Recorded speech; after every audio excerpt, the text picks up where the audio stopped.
எவ்வளோ 200 நாடுகள் இருந்தாலும் சில நாடுகள் தான் தாய்மொழிக்கு முக்கியத்துவம் தருகின்றது. ஜப்பான், ஜெர்மனி, ரஷ்யா, தென்கொரியா, பிரான்ஸ், இந்தியா. நீங்கள் யோசித்து பாருங்கள், இந்த பிரதமர்கள், ஜனாதிபதிகள் யாரும் ஆங்கிலத்தில் பேசுவதில்லை. அவர்கள் தாய்மொழியில் தான் பேசுகிறார்கள்.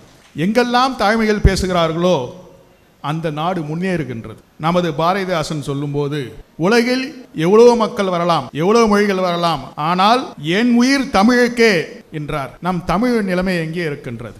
தமிழர்கள் 100 நாடுகளில் வாழ்கின்றார்கள். ஆனால் இன்று தமிழ் பேசுவது கடினமாக இருக்கின்றது. ஏனென்றால் இன்றைய மாணவர்கள் செய்தித்தாள் படிப்பதில்லை.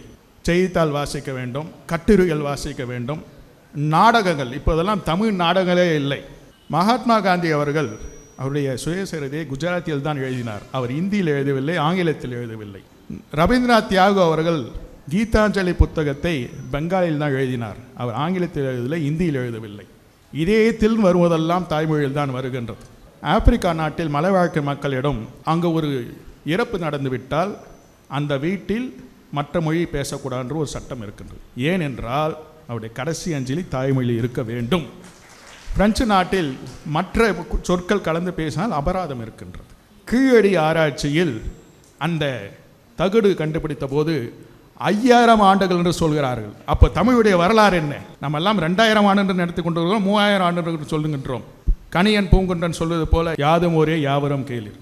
அதே தான் இந்திய பிரதமர் உலகம் முழுவதும் சொல்லிக் கொண்டிருக்கின்றார். உலகிலேயே 6 மொழிதான் பழமையான மொழிகள்: லத்தீன், கிரேக்கம், ஹெப்ரு, சீனம், சமஸ்கிருதம், தமிழ். இதில் பேச்சுவார்த்தை 2 மொழி தான், சீனமும் தமிழும் தான். தமிழை காப்பாற்ற தான் இவ்வளவு போராடி கொண்டிருக்கின்றோம். ஆங்கிலத்துடைய வரலாறு என்ன?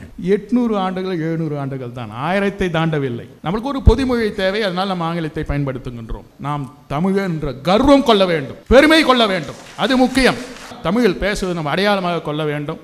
தமிழ் நமது தாய்மொழி என்கின்றோம், ஆனால் தமிழ் மொழிக்கெல்லாம் தாய். அதுவே தாய்மொழி நம் தமிழ். தமிழர் என்றது நமது அடையாளம் அல்ல, நமது இனம்.